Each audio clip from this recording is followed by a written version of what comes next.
सो अछि अहाँके अलगे एकटा नाता एक ही दिन दुनुक पूजा होइत अछि जय जय हे छठी माता।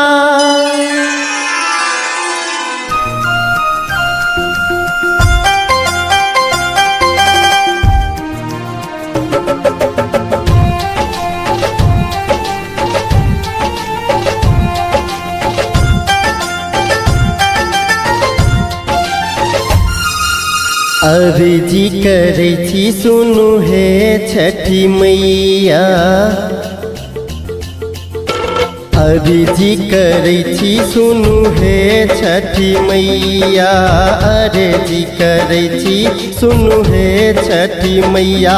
हम जल में छिठार मैया सुनियो पुकार दियो दर्शन है, दर्शन है। विनती करै छी सुनु हे छठी मैया, विनती करै छी सुनु हे छठी मैया। सुनी महिमा अपार एलो ओही के द्वार दियो दर्शन है, दर्शन है। अर्जी करै छी सुनु हे छठी मैया, अर्जी करै छी।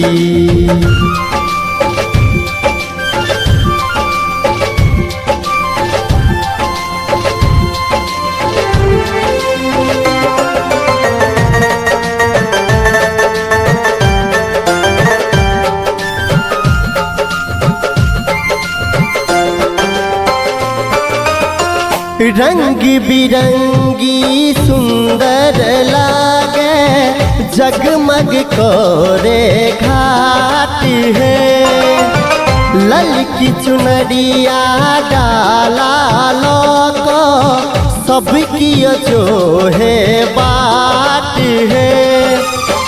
देर कदलियै हे छठी मैया, देर कदलियै हे छठी मैया। करैया सब गोहारी है, गंगा जी के निर्मल पावन छै ई पनिया, गंगा जी के निर्मल पावन छै ई पनिया। हम जल में छिठार मैया सुनियो पुकार दियो दर्शन है, दर्शन है। विनती करै छी सुनु हे छठी मैया, विनती करै छी।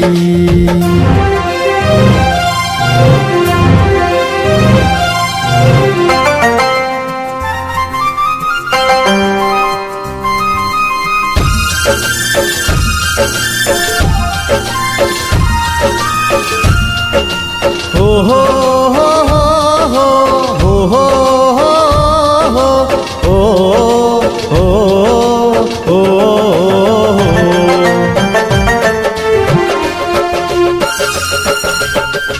भोरे भोरे उगई छी सूरज देव आई किया केलो अबेरियो। भूखले प्यासले छै सब भगतिया आहाँ के आबे नहीं दरे गियो। दाया देखबियो हे छठी मैया, दाया देखबियो हे छठी मैया। सतबै छी सबके बेकारिये, मन सा पुराबैत रहब हे छठी मैया, मन सा पुराबैत रहब हे छठी मैया। सुनी महिमा अपार एलौं ओही के द्वार दियो दर्शन है, दर्शन है। अर्जी करै छी सुनु हे छठी मैया, अर्जी करै छी।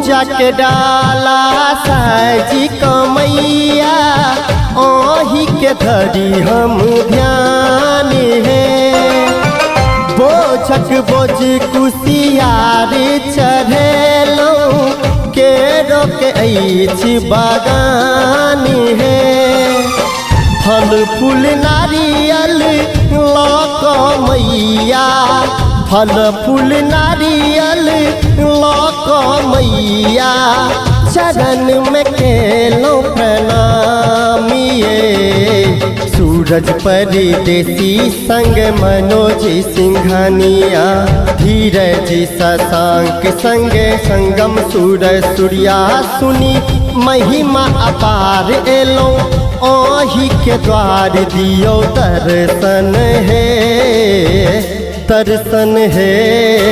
विनती करै छी सुनु हे छठी मैया विनती करै छी सुनु हे छठी मैया सुनी महिमा अपार एलौं ओही के द्वार दियो दर्शन है अर्जी करै छी सुनु हे छठी मैया अर्जी करै छी।